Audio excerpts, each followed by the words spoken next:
Welcome back to episode 21 of the Angel Scrolls Reverse Song Podcast. On March 30th, about 24 hours after releasing episode 20 on March 28th, the prophecy within the episode unfolded almost immediately.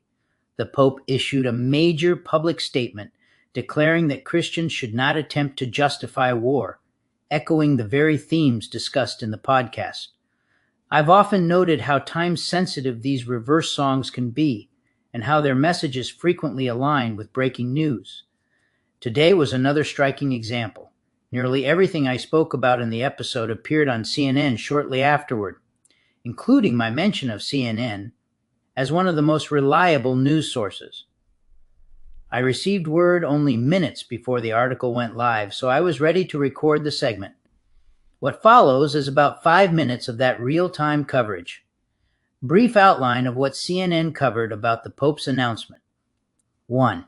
Core message of the Pope. Pope Leo XIV publicly rejected the idea that God can be used to justify war.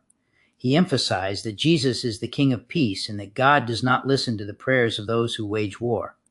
His message was delivered during Palm Sunday Mass in St. Peter's Square before tens of thousands of people. 2. Context. Global conflicts. The Pope's remarks were framed against the backdrop of the U.S.-Israeli war with Iran entering its second month, Russia's ongoing invasion of Ukraine. CNN highlighted how leaders on multiple sides have invoked religion to justify military actions. 3. Critique of religious justifications for war. U.S. officials, including Defense Secretary Pete Hegseth, have used Christian language to frame the war as a righteous mission. Russia's Orthodox Church has described the Ukraine invasion as a holy war. The Pope directly countered these narratives, insisting that no one can use God to legitimize violence. 4. Focus on suffering Christians in the Middle East. The Pope prayed specifically for Christians in the Middle East who are unable to fully observe Holy Week due to conflict. CNN noted that Jerusalem police prevented Catholic leaders from entering the Church of the Holy Sepulchre for the first time. 5. Call for peace and global compassion. The Pope urged Christians worldwide to remember those suffering as Christ did. He called for concrete paths of reconciliation and peace, reinforcing the moral responsibility to oppose war. If you go back to podcast episode 20, you'll notice a multitude of prophetic elements woven throughout it. And if you stay with me for episode 21, I'll be sharing several newly transcribed reverse songs that also contain striking prophetic themes. Since this is the first time I've incorporated a news broadcast directly into an episode, I'm not entirely sure whether the platform will flag it, but fair dealing allows me to use short excerpts for commentary and analysis. Before we dive into the reverse songs, here's the video clip from that CNN segment. Christians around the world are preparing for Easter this Holy Week, Pope Leo's first at the helm of the Catholic Church. The Pope raised eyebrows yesterday during his Palm Sunday Mass when he rejected attempts to co-opt God as justification for war. Many are viewing those remarks from the first U.S. foreign pontiff as aimed at members of the Trump administration. Brothers and sisters, this is our God, Jesus, Prince of Peace, who rejects war, whom no one can use to justify war. He does not listen to the prayers of those who wage war, but rejects them, saying, "Even though you make many prayers, I will not listen. Your hands are full of blood." Joining us now to discuss is CNN religion contributor and Roman Catholic priest Father Edward Beck. Nice to have you on, Father Beck. How do you read those comments from the Pope? Well, I think he's quoting scripture and not playing politics. I mean, this was Isaiah chapter 1, where the prophet is telling Israel with hands of blood that God turns away from their prayers because of their violence. So the Pope is really standing in like a 2,700-year-old tradition of religious leaders telling the powerful that your piety is hollow if your hands are bloody. So people have like accused Pope Leo of meddling in politics. He's not. He's simply being steeped in the oldest job description really in the Hebrew prophetic tradition. Let's play some sound from Defense Secretary Pete Hegseth, who has discussed religion and war in recent briefings and interviews to give us some context around these comments from the Pope. Let's watch. Snap the rod of the oppressor, frustrate the wicked plans, and break the teeth of the ungodly.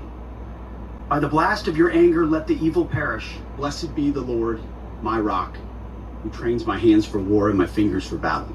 May the Lord grant unyielding strength and refuge to our warriors. The providence of our Almighty God is there protecting those troops, and we're committed to this mission. So talk about the significance of that language, especially when discussed in the context of this conflict with Iran. Well, it's really significant because Pete Hegseth is praying for overwhelming violence against those who deserve no mercy at a Christian worship service. I mean, the Pope comes back with, what about Gethsemane? I mean, Jesus rebukes the disciple who draws the sword. I mean, Jesus of the gospel refused the sword even to save his own life.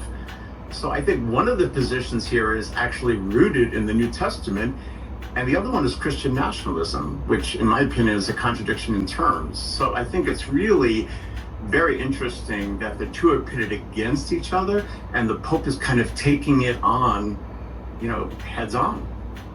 And the Pentagon has defended Secretary Hegseth invoking religion in his public statements by saying he is simply embracing his personal faith and the country's history as a Christian nation. That's what they say. But some critics argue that his language could divide what is supposed to be a secular military. What do you think, Father Beck? Well, I think that this is Holy Week, right? So this is the worst possible moment for a Christian to justify war. This is the week when the church commemorates a state-sanctioned execution of an innocent man. I mean, the Pope said that Christians in the region may not even be able to celebrate Easter. As you know, on Palm Sunday, just yesterday, a cardinal was blocked from entering the Church of the Holy Sepulchre on Palm Sunday. So in this very week when Christians are reacting and reenacting Jesus entering Jerusalem nonviolently, like heading toward crucifixion rather than conquest, you have American political and military leaders invoking his name to justify airstrikes. And so I just think it's really interesting that the first American Pope is rebuking American power, military power. That's historic. It's never happened before. Yeah, and he's doing it with that, and he's also been critical of the immigration crackdowns from this administration. Tell us more about just how unusual that is from a pope, let alone an American pope. Well, it's unusual because, first of all, this first American pontiff is telling the American government that their conduct is incompatible with the gospel. So you have a pope who knows American politics, knows the ethos of the people here, maybe like roughly 20%, right, of the U.S. are American Catholics. So this is a real, I think, moment of conscience, not only for all Christians, especially for Catholics, because your Pope is on the one side of the question, and an unqualified defense secretary, I mean, that's just not my opinion, that's the opinion of American generals, is on the other side. So I think Christians have to ask, in particular Catholics, who do you align yourself with? Where do you stand?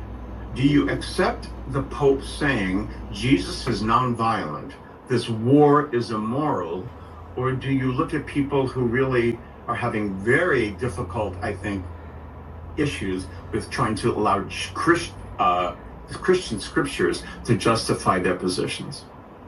All right, Father Beck, thank you for coming on to offer your perspective. We appreciate it. Thank you. When we look at the voting patterns behind America's religious and cultural blocs, a clear picture emerges. Research shows that Christian nationalism is one of the strongest predictors of support for Donald Trump, with people who score high on those beliefs leaning toward him at rates well above 60%. States with the highest Christian nationalist identification consistently show the strongest support for him. And before I go further, there are two quick things I want to mention. When I referenced the Horse of Power, that was pointing back to the song reversal at the end of episode 20, where I featured the Horse of Power reversal.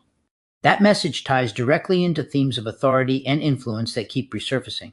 And when Pete Hegseth recently tried to justify war using passages from the Bible, you really have to consider who that message was aimed at, because the audience most receptive to that framing is the same one deeply aligned with Christian nationalism. This becomes even more pronounced with white evangelical Christians, Trump's most loyal religious voting group.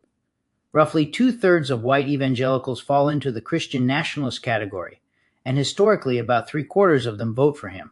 Even among white Americans who attend church weekly, more than half qualify as Christian nationalist, and that alignment strongly correlates with Trump's support. So the overall picture is straightforward. Across Christian nationalists, white weekly churchgoers, and white evangelicals, roughly 60 to 70% support Donald Trump, with evangelicals at the highest end. These overlapping identities form one of the most unified voting blocs in modern American politics. And they're the same groups being addressed when biblical language is used to justify political or military action. The real question now is whether that trend holds as Trump loses support in response to the war and the economy. It may continue, but only if humanity doesn't recognize that we're heading down the wrong path. That brings us into our next song, which also carries prophetic elements near the end, Alex Warren's Ordinary. For those who have been following the Angel Scrolls for a while, this one will feel especially clear. Some listeners wouldn't keep returning episode after episode if they weren't genuinely hearing something meaningful in these reversed translations. And even if you sometimes struggle to catch every reversed lyric, the prophetic patterns are still easy to witness. They continue to build and unfold almost as quickly as I can produce the reversals. Before we get into it, I want to revisit something I've mentioned in earlier episodes. Please don't let it unsettle you when my name appears in the reversals. This is one of the ways the angels show their support for the work I'm doing. When my name surfaces in a reverse song, it functions almost like a spiritual watermark, letting longtime followers know that this is one of my authentic translations and that the message is connected to the guidance we've been receiving. You'll notice that only a few of the reverse songs I've done don't contain my name somewhere in the lyrics, but just because my name isn't present doesn't mean I didn't do the reversal. Depending on which platform you're listening on, it's always a good idea to confirm the source by checking my YouTube channels or the forum, especially if you want to be sure it's one of my official translations. With that said, let's listen to the reversal of Alex Warren's Ordinary. This reverse rendition of Alex Warren's song Ordinary contains a remarkable amount of angelic voice phenomena, much of which is highly contextual and surprisingly clear to the ear if you use headphones. In the reversal, the message centers on God and the angels expressing how they encourage diversity found throughout life. It also suggests that choosing to follow this path is essentially choosing to walk with the angels, beings who can guide and transform your life in profoundly positive ways. They also say that not taking this path puts one at risk of committing a form of spiritual suicide. Now let's hear the world premiere of this reverse song that I transcribed yesterday.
Our next reversal comes from Taylor Swift's Ophelia, and it's another strong example of clear angelic voice phenomena.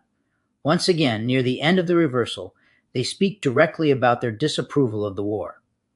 There's so much layered into this one that I think the best approach is simply to let it unfold on its own. So, here it is.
Valley, or out, but no,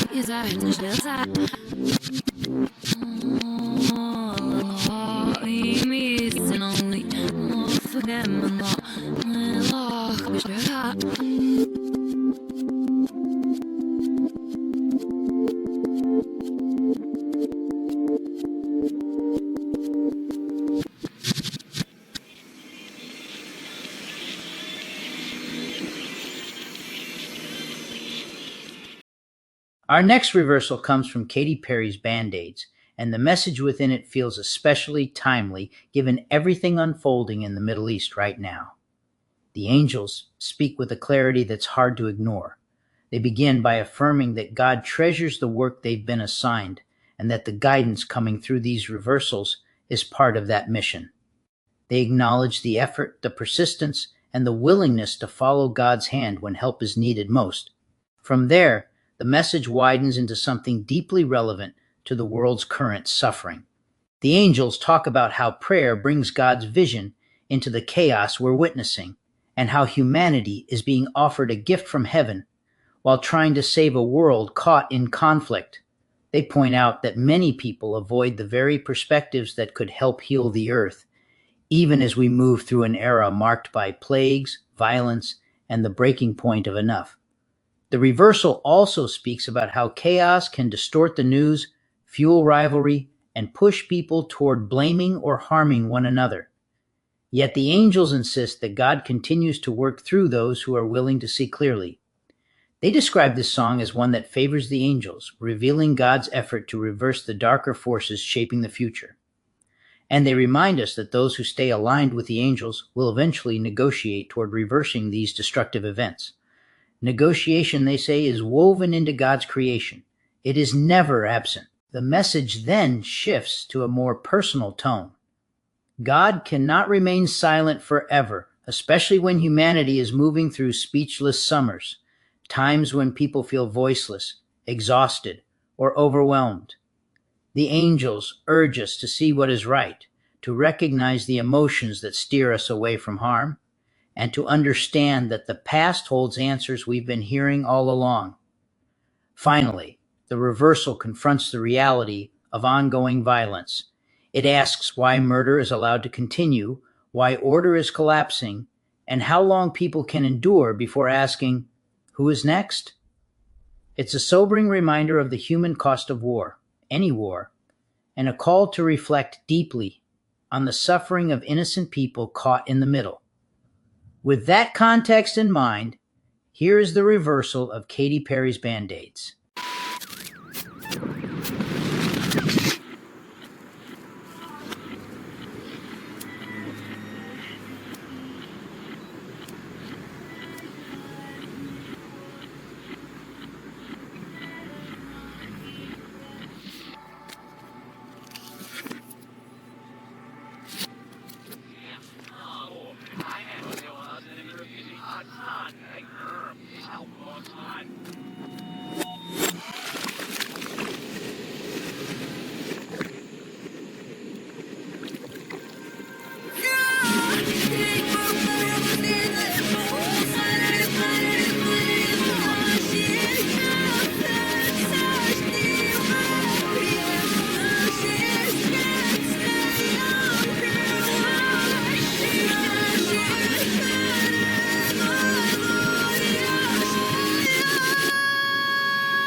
This next reverse song from Louis Capaldi's Someone You Loved speaks directly about a paradox.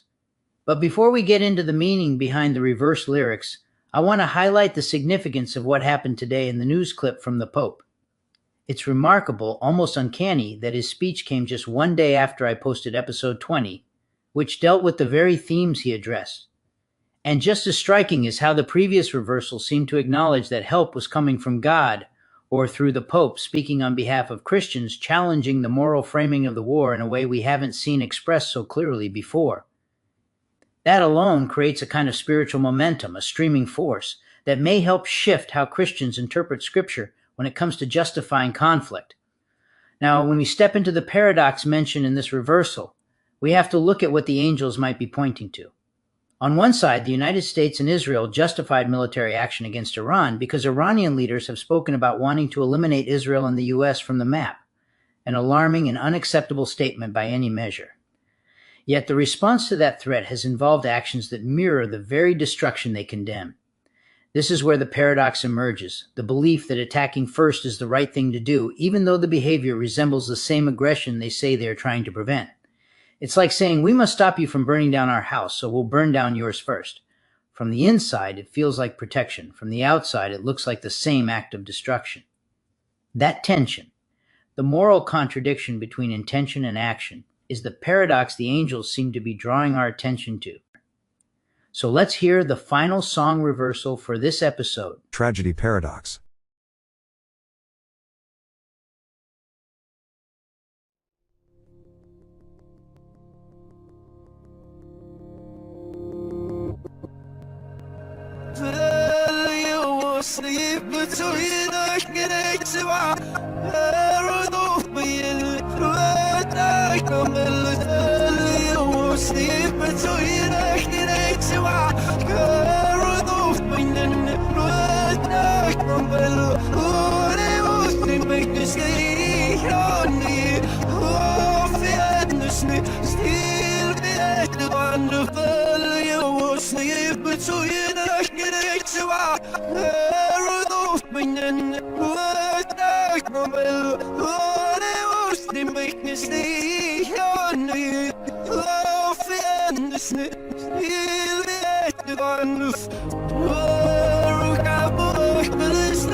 Vi starten med pils i bagneval, vi under fanneråsen.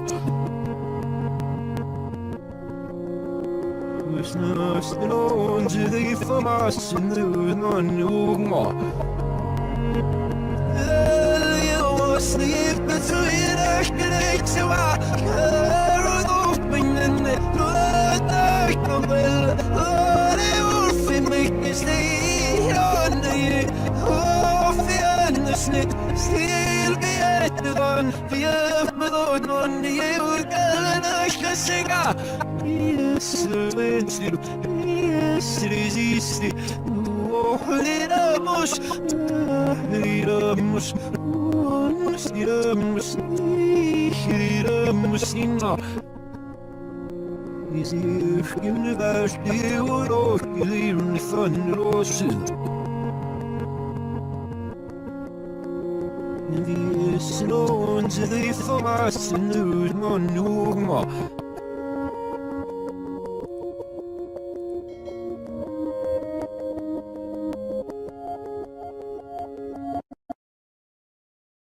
As we wrap up today's episode, I want to leave you with a simple truth. Fantasy isn't an escape from reality. It's the blueprint for what reality eventually becomes. Nearly every breakthrough in human history began as someone's impossible idea, a spark of imagination waiting for technology to catch up. We need fantasy because it keeps our creativity alive, it keeps us dreaming forward, and it reminds us that the future is always bigger than the present. That's why I love sharing these remarkable images with you. They're not just visuals, they're invitations to imagine what might one day be real. So I hope you enjoyed this episode. Please like or subscribe to my podcast, and I hope to see you back soon.